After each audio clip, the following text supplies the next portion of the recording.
मागच्या आठवड्यात इराण आणि अमेरिका वॉर थांबल्याची घोषणा झाली. 1-2 दिवसात त्यांच्या करारावरती सह्या होतील आणि युद्ध थांबल्याचं कन्फर्म होईल. मार्केटमध्ये ट्रेड यायला ऑलरेडी सुरुवात झालेली आहे. 9 जूनचा क्रूड ऑइलचा संध्याकाळी 6:30चा सेल ऑलमोस्ट 300 पॉईंटचे मुवमेंट झाला. 10-11 जूनला मार्केट साइडवेज होतं. 12 जूनला 1.25चा क्रूड ऑइलचा सेल आणि 3च्या कॅन्डलला स्पीड ब्रेकरचा एक्झिट. 8,180 ते 7,940 ऑलमोस्ट 250 पॉईंटचे मुवमेंट. संध्याकाळी 6च्या कॅन्डलला बाय आणि 7:45च्या कॅन्डलला स्पीड ब्रेकरचा एक्झिट ऑलमोस्ट 150 पॉईंटचे मुवमेंट.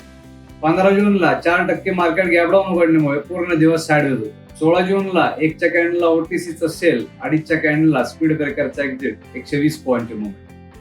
दुसरा ट्रेड 4 वाजताचा सेलचा 6:30च्या कॅन्डलला ट्रेलिंग स्टॉप लॉस उडाला 100 पॉईंटचे मुवमेंट. तिसरा ट्रेड 8च्या कॅन्डलला सेलचा आणि 10:15च्या कॅन्डलला स्पीड ब्रेकरचा एक्झिट.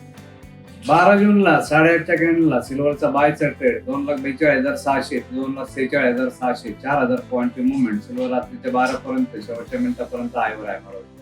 15 जूनला 4% मार्केट गॅप अप उघडल्यामुळे मार्केट पूर्ण दिवस साइडवेज होतं. दिवसभरात काही ट्रेड नाही. 16 जूनला 1.25च्या कॅन्डलला बाय आणि 3:45च्या कॅन्डलला एक्झिट 1,1200 पॉईंटचे मुवमेंट मिळाले. 17 जूनला 1 वाजताच्या कॅन्डलला ट्रिपल इन पॅटर्नचा सेल आणि 2:25च्या कॅन्डलला नवीन लो मारला त्या लोला स्पीड ब्रेकरचा एक्झिट 1,1200 पॉईंट. या सगळ्या ट्रेडमध्ये जिकडून आपण बाय केले त्या आपल्या बायच्या 5 पैसे खाली नाही गेला भाव आणि जिकडून आपण सेल केले आपल्या सेलच्या 5 पैसे वरती नाही गेला.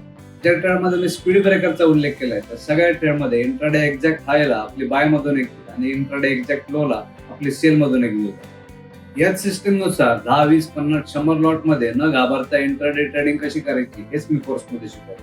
म्हणून इंट्राडे ट्रेडिंग मध्ये माझा नंबर 1 ला आहे.